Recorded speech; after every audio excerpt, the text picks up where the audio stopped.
Hello बच्चों, let's read this question. It says a particle experiences constant acceleration for 20 seconds after starting from rest.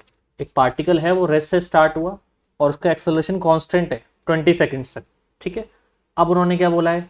If it travels a distance s1 in the first 10 seconds. पहले 10 second में उसने s1 distance travel किया. फिर वो कह रहा है and distance s2 in the next 10 second.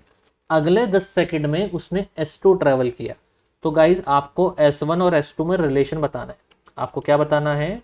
S1 और S2 में रिलेशन बताना है. देखो, एक जर्नी है, उसमें कुछ डिस्टेंस S1 है, कुछ डिस्टेंस है S2. तो दोनों में जो टाइम टेकन है वो 10-10 सेकेंड्स का है. ठीक है. और दोनों पार्ट में कुछ एक्सेलरेशन है. सपोज यहाँ पे A है और यहाँ पे भी एक्सेलरेशन A ही है. अब ये मुझे मोशन है, ये पॉइंट ले लो A, ये ले लो B, ये ले लो C. तो A से पार्टिकल ने स्टार्ट किया है, तो इसका मतलब इनिशियल वेलोसिटी तो जीरो हो जाएगी. ठीक है. अब टोटल डिस्टेंस गाइस S ले लो, तो आपको साफ साफ दिख रहा है कि भाई S हो जाएगा S1 प्लस S2. ठीक है. तो पहले हम S1 निकालते हैं. तो S1 के लिए motion from A to B study करेंगे, राइट. S1 के लिए जो मोशन है वो हम कहाँ से कहाँ तक का स्टडी करेंगे? ए से बी तक का. ए से बी तक का. तो ए से बी में गाइस इनिशियल वेलोसिटी तो जीरो दे रखी है. इनिशियल वेलोसिटी जीरो है. एक्सेलरेशन ए मान लो. जो टाइम है वो 10 सेकेंड्स दिया हुआ है. और जो डिस्प्लेसमेंट है वो है S1, जो हमें नहीं पता. तो guys bye second equation of motion, bye second equation of motion, तो अगर मैं सेकेंड इक्वेशन ऑफ मोशन लगाऊं तो S1 क्या हो जाएगा? ut plus half AT square. u zero है तो ये हो गया हाफ AT स्क्वायर. ठीक है. हाफ इंटू ए नहीं पता और टाइम हो जाएगा 10 का स्क्वायर. तो ये कितना हो जाएगा गाइस? 100/2. तो ये हो जाएगा 50A. फर्स्ट इक्वेशन आ गई हमारे पास. ठीक है. अच्छा, अब गाइस क्या हम S निकाल सकते हैं? S मतलब पूरा डिस्टेंस. देखो, हमें S1 पता लग गया, हमें S2 चाहिए. तो S2 हो जाएगा S माइनस S1 इस इक्वेशन से. तो हमें S और चाहिए. S1 तो निकाल लिया. अब S मतलब motion from A to C.